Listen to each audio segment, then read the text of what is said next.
Yo, what's up with everybody, man? Trucking here, man.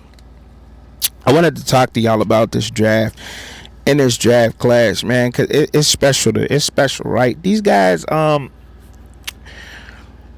can hit the like button, share the video, man. I appreciate all the support out there. Shout out to big salute, man. Big salute to Bishop, none other than Bishop, man. Big salute to you, man. I appreciate all the support, Bishop, man. I really do. Um, I can't tell you how much it means to me to get that support from you, man. You know what I mean? And I'm gonna keep on keeping on, man. You know what I mean, out here, because I'm getting support and I see that I'm getting it right. Let's talk about some of these guys in the draft that are diamonds. That, you know what I mean, and how are these guys slipping? How does a Rondé Gatson from Syracuse slip? Or why is he not one of the top tight ends in this draft? Is it because of Harold Fenton Jr.? Is it because of Tyler Warren? Because I think the mainstream media might have bit off more they can chew when they came out and they said this quarterback class is not the best class. The 2026 class is the better class. How could we say that? Because look, if you can get 4 of these quarterbacks to hit, I think that's a damn good draft class. There's only 32 teams. So if you can get 4 guys out of this 2025 class to be productional starters in the NFL, that's a damn good draft. I mean, would you agree? Or do you disagree with that? You know what I mean? Let me know. Let me know y'all thoughts. Let me know what y'all think. You know what I mean? Don't be shy to get down there and let me know. You know what I mean? Because I definitely want to know. Is that a damn good draft class or not? Right? I believe it is. I believe that you get 4 quarterbacks out of this draft class and they hit. I believe that's a good draft class. That's the first thing. Because I do think that Shedeur Sanders will. I do think that Cam Ward will. I also think Kyle McCord will. I think Will Howard. I think Jackson Dart. See, and you know what I mean? So that's 5 right there. That's off top. And who knows? You know what I mean? Who knows who may hit? I mean, I've been talking about Jalen Milroe a lot. I think Jalen Milroe. I think some guys who can maybe to come in, be a backup and come in and give you a nice 6 game stretch. Might be a maybe. I don't know. Just saying maybe. Let me get that out first, right? I said maybe, not that he will. Maybe it can be somebody like KJ Jefferson. I don't know. You know what I mean? Donovan Smith. I don't know. You know what I mean? So, and I brought those guys to your attention because we don't really, you know what I mean? You really don't know. It's speculation on it, but at the same time, these guys have the size, and if you watch the film, that they want to make those type NFL type of throws, right? It's like sometimes you play bad because you're ahead of your time. Like that works because some of these guys have success and some of these guys don't, right? But you get what I'm saying. Now, back to Rondé Gatson. Like, I don't, he's a great tight end. He's a H-back guy, athletic, has the size. He can high point.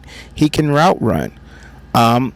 And you can line him up at fullback. You can line him up in the backfield. You can give him a hand. You know what I mean? Like he's a Swiss Army knife type of guy. You know what I mean?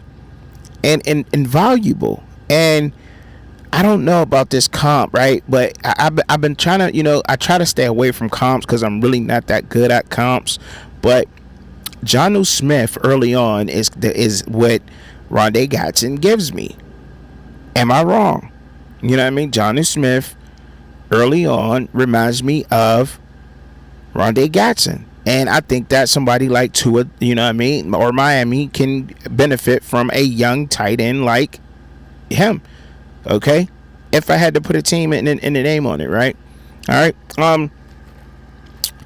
Chris Paul Jr. I mean, look, Chris Paul Jr. from Ole Miss to linebacker. How? I talked about this before. I don't think I got into too much depth about it, but we're talking about a linebacker when that can maneuver in the wash. Like that's a talent. That's a talent. A running back, a linebacker who knows how to move around in the wash in the SEC. Okay, we ain't talking no regular wash, man. We talking the SEC wash. All right. Now, what do I mean by that, right? Okay, so exactly what I mean by that is, these guys out here are, you know, run. It's a whole bunch of people bunched up, blocks here, and you may be getting caught up on a second level block because you didn't run fit the correct way as a linebacker, right? So now you get caught up in the wild. He maneuvers that like nobody else, and it's like, dag trekking, you must be getting a little. Yeah, I'm getting a little bit better with watching it. You know what I mean? I picked up on a little bit of tendencies. It's still hard for me to read the film and pick up on some tendencies, but I was able to pick up on Chris Paul Jr. because I'm a fan of Chris Paul Jr. a linebacker, right? And of course, I look at a lot of these guys and I say, man, if they were a Pittsburgh Steeler, you know what I mean? I try to judge them off that too because I'm a Pittsburgh Steeler fan, right? But yeah, Chris Paul Jr., man, I think that I'm like, how? But that can be a plus, right? That can be a plus to. That's why I said before that I think this is a Pittsburgh Steeler type of draft. People are going to fall in our laps in this draft. A draft is very important because we just seen what the Washington Commanders did with their draft. It hit. Their draft class hit and took them to an NFC championship. I don't. They're man. In one off season, they go from a 3-win team to a NFC championship team. That's amazing. Can be done. It can be done because we just seen it be done. But they are professionals. They got to show up week in, week out. But Chris Paul Jr., man, to give y'all a little bit of his stats, just 86 tackles, 48 solos, 3.5 sacks, had an interception. I think dude's a beast, man. I think he's a beast. And not only that, like I said, he's very. How could I put this? He maneuvers well through traffic. Okay. Instead of just saying the wash, he maneuvers well through traffic. His run fit is excellent. Good tackler.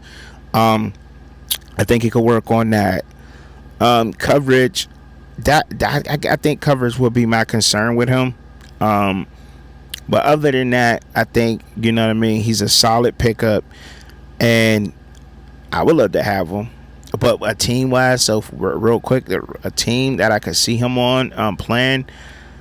Chris Paul Jr. If I had to pick a team for Chris Paul Jr. to be on in the NFL, what team do I see him on playing and being a factor?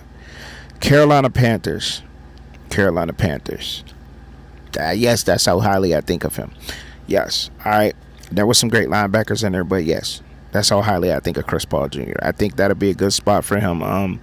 Whether he starts or not, you know what I mean? I think that's be a good spot, landing spot for him. All right. So moving on. Noah Williams, the cornerback from California, y'all. 52 tackles, 33 solo tackles, 7 interceptions, 8 batted passes. Like, the dude he led the FBS with 7 interceptions.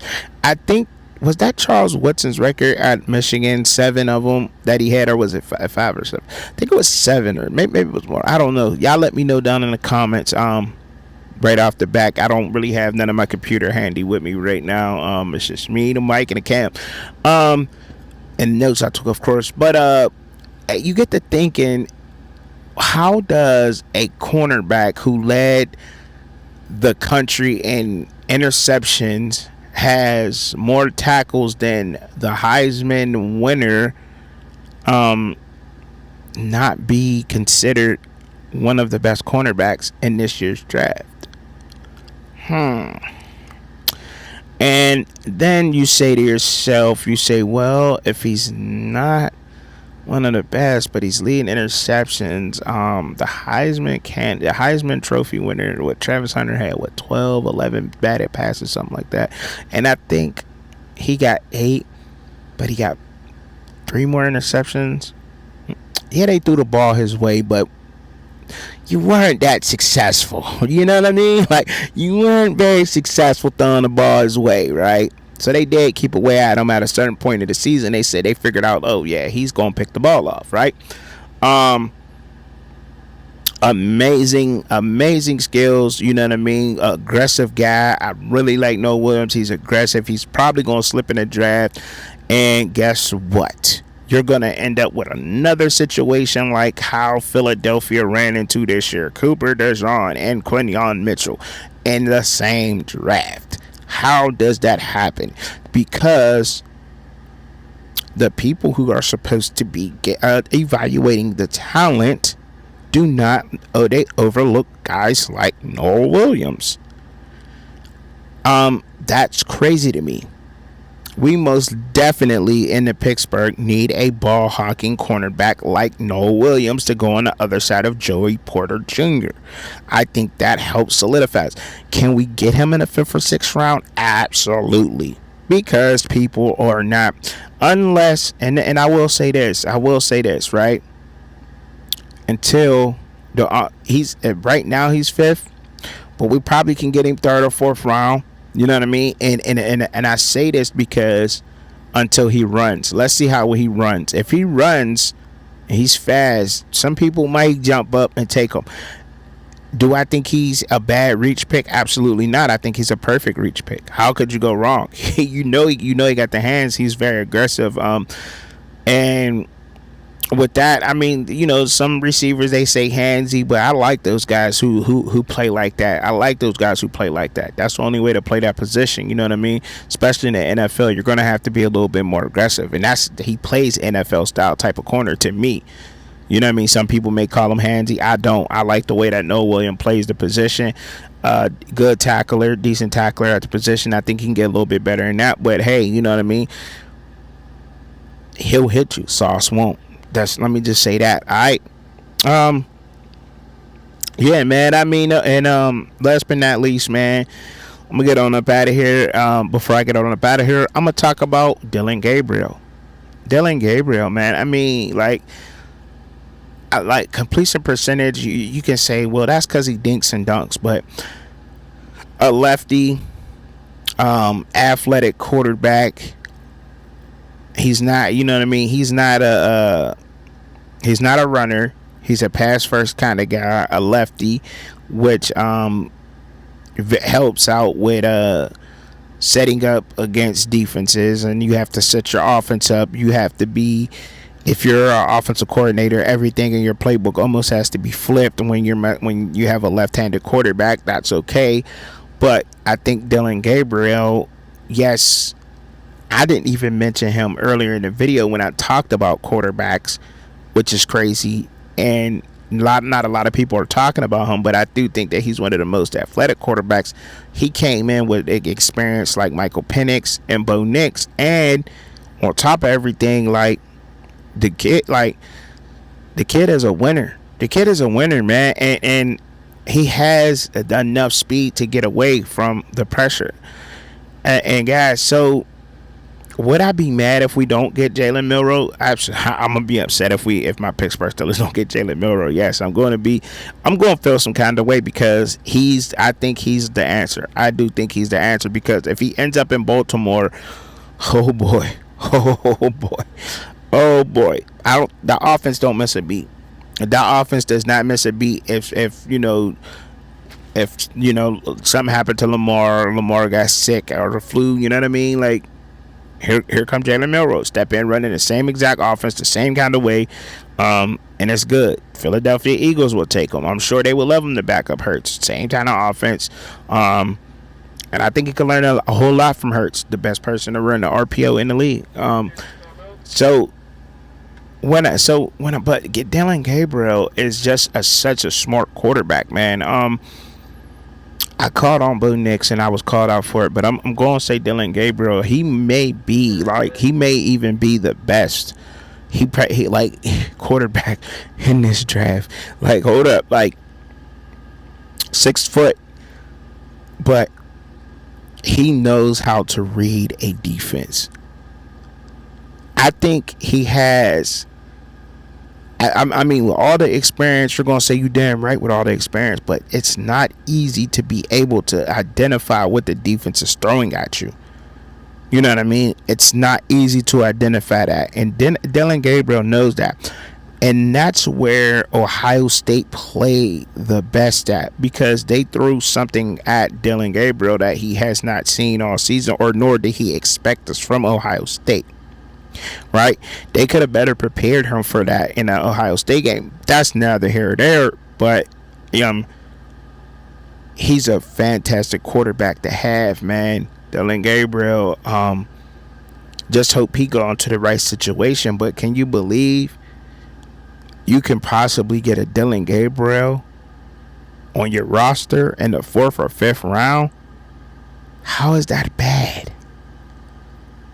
But look, man, that's the time I got for y'all, man. Y'all like me up down in the comments, man. Let me know what y'all thinking, man, and how y'all feeling up out there, man. I appreciate y'all rocking with me, man. Until the next one, y'all. Peace.